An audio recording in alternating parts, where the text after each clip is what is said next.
Hello and welcome to another episode here in Wise in Zoom. And for this episode, we are in the presence of one of my past reviewees. And ngayon ay isa ng registered agriculturist. Let us all welcome Nikki. Mag-hi ka naman dyan, Nikki. Hi. Hi And po. Hi sa inyong lahat. ayan. So, in this channel, meron tayong tinatawag na Wise in Zoom, kung saan we are featuring different individuals na involved sa Philippine agriculture. Tapos, tinatanong lang natin kung anong reason nila kung bakit sila nag-agriculture. And for this episode, we have Nikki. Sabihan mo naman kami, Nikki, kung ano yung mga background mo sa agriculture at nasan ka na ngayon. Hi po sa inyong lahat. So, sino man po yung nanonood. Okay.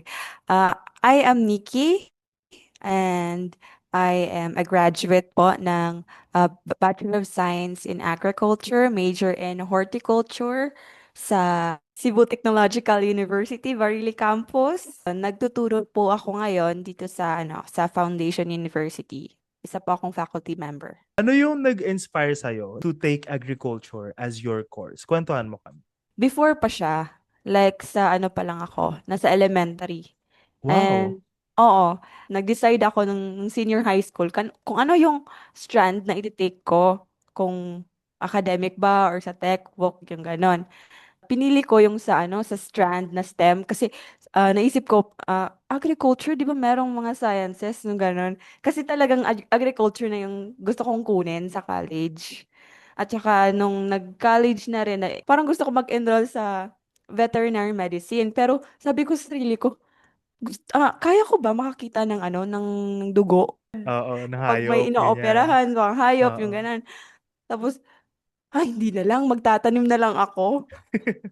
Kasi gusto ko rin naman talaga ng halaman. Yung ever since elementary, meron akong mga seedlings na pinapatubo sa bahay namin. Jackfruit, ano yan, mga seeds, tinatanim ko sa mga yung cans na parang hindi na ginagamit, yung mga recyclables na tinatanim ko dyan. Saka gusto ko siya, parang merong sense of satisfaction sa akin. Yung ganun. Kahit mahirap siya, kahit mainit or meron pang maraming yung maraming dumi sa kamay. Ang satisfying kasi siya eh, yung ganun po. Yung nag-decide talaga ako nung grade 6. Oo, grade 6 siya. Yung sabi ko, ano bang gusto kong talagang kunin sa college. Parang nag-prepare na ako kaagad. Tapos, nung Grade sinabi nila na 6 pa lang. grade 6 pa lang. Ang Parang, aga mo naman. aga. Yung college siya yung iniisip mo. Yung college, oo nga Yeah, naman. that's good. Parang La, ang advance. oo. Parang ang advance. Oo. Ang advance siya. Tapos, yung grade 6 kasi, may nasuggest kasi yung father ko na, ganito mag-horticulture ka sa ganito na school, ganyan, ganyan. Tapos sabi ko, at first, hindi ko siya gusto na parang merong nag-suggest sa akin na ganun. But as the time goes on na parang gusto ko nang mag-decide kung ano talaga yung path or career path na gusto kong i-take. Meron kasi akong tito at saka tita na into farming kasi sila. Tapos talagang hindi progressive yung way nila sa pag-farm pa, traditional lang. Gusto kong matulungan sila in that sense. Parang meron na akong nakikitang ano ba, yung view as ganun pang edad na grade 6 pa lang. Tapos sabi ko, gusto kong mag-agriculture para tulungan ko yung mga mahihirap na farmers na hindi pa nila alam yung mga makabagong pamamaraan ng pag-farm, yung ganon. Tapos, fast forward, fast forward. Nag-fast forward. Fast forward to parang grade 10. Tapos nag-decide na ako na mag-STEM talaga, mag-STEM strand. Kasi yung agriculture is inline kasi siya sa sciences. Tapos nag-search pa talaga ako nun. Ang agriculture ba? Inline ba siya sa STEM na System. strand? Nakita ko doon sa na-search ko. Inline siya kasi meron ganito, meron ganyan. Okay, so na-take ko talaga yung STEM strand kahit napakahirap. Kahit Sa true. napakahirap. Oo. Pero naipasa naman. Na ano Yes. din. Nairaos. Nairaos. Oo. Oo. Tapos nag-college and then Hindi pa talaga ako sa CTU or sa Cebu Technological University na gusto mag-aral. Actually, yung first talaga na gusto kong school is sa foundation talaga. Pero doon ako dinala ng ng tadhana. Wow, Wow. nagtadhana, nag-destiny pa talaga. Oo. Yeah. At thankful naman din ako sa experience ko doon sa Barili campus. Mm. At sa mga Nakakatuwa, mentors no? ko and everything. I-shoutout mo sila actually. Go. Yes po. Gusto mo ba sila Ay, i-shoutout? so, shout out. Okay, yung sa ko, sa mentors ko po doon sa CTU, sa Cebu Technological University, Barili Campus, silang po, si Doc Pet Rui Pascual, yung dean din namin sa college, at saka yung iba pa namin na mga professors, mga instructors, si Sir Danny, si Ma'am Matildo, and sa lahat po nila, hindi ko na po maisa-isa, pero thankful po ako sa kanila na na binigay nila na knowledge po sa akin. Yeah. And Ganun po. actually, salute din sa kanila kasi I knew Nikki from the review nga and grabe yan, sobrang galing. Wow. Wow. Like, alam na niya talaga Wag, lahat wag ng naman, wag naman po ganyan. Hindi and naman then, po, hindi ko po pero alam lahat. you are excellent. Oh, ayun na lang. Thank you Accept the po. Thank compliment. you. Thank you. Yeah. Sure. Oo, like kaya saludo rin sa CPU Barili Campus. And nakakatuwa no, like it is very heartwarming na makarinig ng istorya na since Mm-mm. grade 6 meron ka na talagang Oo. inclination sa agriculture. And I was about to ask sana about kung may mga tao ba na nag-influence sa'yo, ganyan. And I am Oo. really happy na ayun nga, nakakwento mo na yung father mo, Oo. grade 6 ka pa lang, alam mo na yung horticulture. Ako nalaman ko lang yan nung nasa college na yata ako. Meron pala Kasi horticulture. kasi, nag-introduce po kasi siya sa akin na may ganito. Ang actually, yung alam ko lang po before is yung animal science tsaka yung horticulture, yun lang po. Tapos Oo. nag-search din ako na ganito pala, ganito ganyan. Tapos interested na ako, ganito pala yung term pag nag-aaral ka ng like sa plants lang talaga na Oo. nandito lang sa greenhouse or sa nursery or Mm-mm. like sa mga small na areas lang. At saka doon ko na lang sa college nalaman yung about sa agronomy, na Mm-mm. meron palang crop protection, na meron palang agricultural extension. Hindi ko po yun alam, actually. Yeah. Well, dyan naman tayo nagsisimula. Oo. Sa ano. Yun bang father mo ay agriculture din ang kanyang background? Or Um, ano? ano, Nag-search lang yung din siya. nag-search lang din siya. Oh. Actually, yung father ko po is, um, ang background po niya is before, pa-farm po talaga sila. Nagtatrabaho lang sila sa malaki na na land area tapos hindi talaga sila yung may-ari ng May-ari ng lupa. lupa. Okay, okay. Tapos po, yung gusto po talaga kasi niya ng agriculture pero yung kinuha niya po sa college is education. Teacher po siya yung father ko. Tapos, interested din po siya sa farming, interested po siya sa mga halaman, at parang nakuha ko rin sa kanya yung gano'n na klase ng interest din sa Mm-mm. halaman, and then sa pag-aalaga ng hayop, yung gano'n. At saka, yung tinuro po niya sa elementary before, kasi na-under din po ako sa subject na tinuruan niya. It's Oo. actually IPP, siguro Oo. yon yung Mm-mm. edukasyon sa basta yung ganun, Parang edukasyon sa TLE, ganon. Oo, Ano ba parang yung ano ganun, ba? parang TLE. Tapos Oo. IPP yan before sa Elementary. elementary. Oo. Mm-mm. Tapos nag-garden doon sa paaralan, naghukay-hukay kami ng lupa. Tapos Oo. gusto ko po yung process na nagsusow kami ng seeds po doon sa nursery. Kasi Mm-mm. meron kasi po siya ding na nursery doon sa paaralan din namin. And tsaka yung segregation din ng mga basura, yung composting, yung ganon. Mm-mm. Tsaka yung Yeah. paggawa ng mga like IMO, yung indigenous microorganism, na-introduce na rin Mm-mm. po niya yun sa amin. Ang Oh. dami po talaga. So, Mm-mm. parang, ganito pala yung sa field talaga ng agriculture. Pero nung napag-aralan ko po talaga siya sa college, it's much, po talaga, marami pa. Broad Hindi lang kayo talaga siya. doon.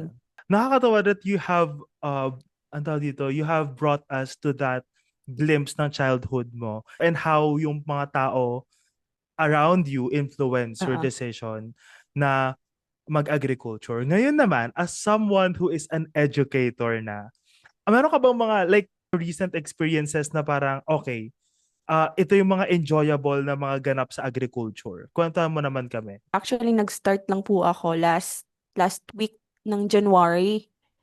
And tsaka, um, new experience din yung pagtuturo sa akin kasi hindi ko po talaga na-expect na magtuturo din ako. And yung mga exciting talaga na moments when it comes to teaching is yung kapag natutunan po yung students at saka curious po sila na ganito pala yan, ganito din pala yan at saka ganyan ang reason at ito yung reason behind sa nangyayari at saka meron din po kasi yung mga students ko na experience din sa farm. Meron kasi po silang yung kanya-kanya na sa kanilang family nila merong farms and everything, ganon. Pero hindi po kasi nila talaga alam yung sa about sa theory or anong other na methods po sa pagtatanim or ano yung mga technical terms, yung ganon. Tapos pag nalaman po nila, ganyan po pala yun talagang tama na So nakaka-inspire din po no Yeah. na mag impart ng knowledge sa kanila talaga in that sense po. Yeah. Actually, ayun yung napaka-satisfying talaga in teaching. As Mm. someone who also taught at the university, parang whenever na yung students mo ay curious talaga, tapos parang meron Oo. silang bagong binaon from your class, that Mm. itself is really inspiring. Now, yes, we have those fun experiences, we have those inspiring experiences, but what do you think are some of the biggest challenge na na-face mo naman sa agriculture, sa journey mo, sa personal journey mo? Siguro yung sa college na hindi ko po alam yung mga terms.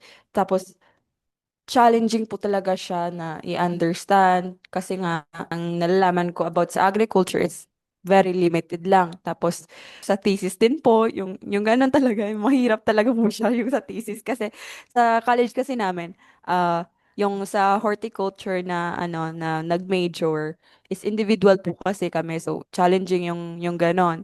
Tapos yung napili ko pa talaga na po, i-thesis is napaka-complicated sa tissue culture. Mm-mm. Tapos, challenging yun para sa akin. Tapos, yung sa din po, yung sa board exam, Yeah. Board oo, exam, yung syempre. pag-aaral talaga na always ka na merong routine na ginagawa Mm-mm. yung araw-araw. Tapos, hindi naman kasi talaga araw-araw na meron kang gana na mag-aral. It's more like, um, kailangan mo talagang iset lang yun sa sarili mo na mag-aral ka talaga para meron kang at least mo stuck sa utak mo na pagdating ng time na magte-take na ng exam is retrieve mo siya ng hindi mo nakakalimutan dahil sa kaba, yung ganun po. And I think, considering kung nasan ka na ngayon, I am Oo. proud na na-overcome mo yung mga challenges na yon. At naging successful pa actually. So, ngayon naman, if you could give your younger self an advice, siguro yung Nikki Mm-mm. na challenge sa mga terms, yung Nikki Mm-mm. na before the Challenge board sa mga terms. exam, oo, ganyan. Oo. Ano yung advice na yon? Siguro yung ma-advise ko lang sa younger self ko is that um, wala namang masama na magkamali sa process kasi meron kasi doon sa process na yon doon ka matututo. At saka yung younger self ko kasi is very critical kapag when it comes to making errors and mistakes. So parang um dinadowngrade ko yung sarili ko before kapag meron akong mistakes na magagawa. So gusto ko lang sasabihin sa young self ko na it's okay to make mistakes kasi you will learn from that. Yun lang po. Yeah. I love that you mentioned yung making mistakes, no? Kasi feeling ko, Mm. dyan pressured yung generation natin. Ang parang gusto natin, ano na, kailangan perfect na, kailangan okay na Oo. agad, maganda na agad. Pero you know what, like making mistakes is necessary talaga in a journey. Na Mm-mm. kapag hindi ka gagawa ng mistake, feeling ko hindi magiging maganda yung journey mo. Kasi may ups and downs yan. Ngayon naman, okay, let's zoom out. Okay, zoom out. Ayan. Oo. Ano naman yung hopes mo sa Philippine agriculture as someone who also works in the academe right now? I hope na sana yung mga farmers hindi lang po dun sa mga areas talaga na very accessible sa kanila yung about sa mga makabagong technology sa farming. Also, the Philippine agriculture or sino man yung mga involved dyan ay mag-reach out din sa mga tao na nandun sa areas, sa mga remote areas na hindi talaga ma-reach ng ganong klase po na na technology na sana po yung kanya-kanya po na place or san man na LGUs is mag-reach out po sila sa mga small scale farmers because meron kasi po sila talagang gusto din na malaman na para ma-improve yung pamamaraan nila ng pag-farm. At sana din po yung farming natin dito sa Philippines is sustainable siya. Yung makaka-earn yung farmers ng malaki na kita at saka deserve din po sa kanila na makakuha din na gano'n ng support from the Mm. government po, yung gano'n. Yeah. At saka yung mga youth po sana din is maging interested din. Kasi marami na din po na farmers na aging na rin. Yes. Yun lang po. Ayun. So what's one thing na sana mas naiintindihan ng mga tao sa agriculture? Medyo meron Mm-mm. kang nabanggit kanina na yung mga youth, Oo. ganyan. So ano sa tingin mo yung Oo. sana mas naiintindihan ng mga tao about agriculture? Na yung agriculture is not just about ano po, yung sa field na magpapadumi lang ng kamay, ng manual labor, hindi po siya talaga ganun lang. Okay? Although involve yon pero hindi po siya talagang ganun. Marami pa po siyang areas na need din na ma-tackle din ng iba. Tsaka youth na also encourage sila na they do farming or they would involve themselves in agriculture because there's more in agriculture than what we know. And yung sa mga typical lang din na stereotypes na farmers is very yung kung farmer ka is poor ka. Hindi naman kasi ganun. Actually mayaman. Mayaman yung farmers in sense na yung sa sarili nila is meron silang pinanghahawakan na ganito marunong kami sa ganyan na klase na trabaho. And to end our discussion, ano yung message mo sa youth moving forward? Siguro sa mga high school, ganyan. Mm-mm. Specifically Okay. for the youth. Okay. For the youth naman po is um they should explore yung yung gusto nila at saka hopefully na ma-explore din nila yung field of agriculture kasi meron po talaga mas exciting pa, mas fun na experiences kung they will involve themselves in the field of agriculture and na maging course at saka pag-aralan din yung field of agriculture because it is the future naman din ng country natin. Thank you very much for your time, Nikki. Thank you very much for saying yes to guest here Okay. sa Wise and Zoom. I'm really glad to really know yung story mo mula ng grade 6 ka, the people Mm-mm. who influence you, and now you are an educator also influencing the next generation. And I am proud Mm-mm. of what you are doing and what you can do sa field pa in the next years. Imagine years from now. Ikaw na yung dean dyan sa Wow. Foundation University. Wow. O kaya naman, o diba? Wow. So, marami pang pwedeng mangyari. And just think of it na agriculture talaga is a really wide field. Sabi nga rin ni Nikki kanina na hindi Mm-mm. lang siya limited sa kung ano yung alam natin about agriculture. We can explore more. And ayun yung purpose ng Mm. Wise in Zoom.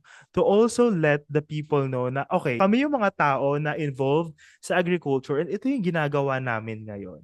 And ayun, you can also be a professor, you can also be a faculty, an educator, a content creator about agriculture. So maraming possibilities sa field ng agriculture. Again, thank you very much for your time, Nikki.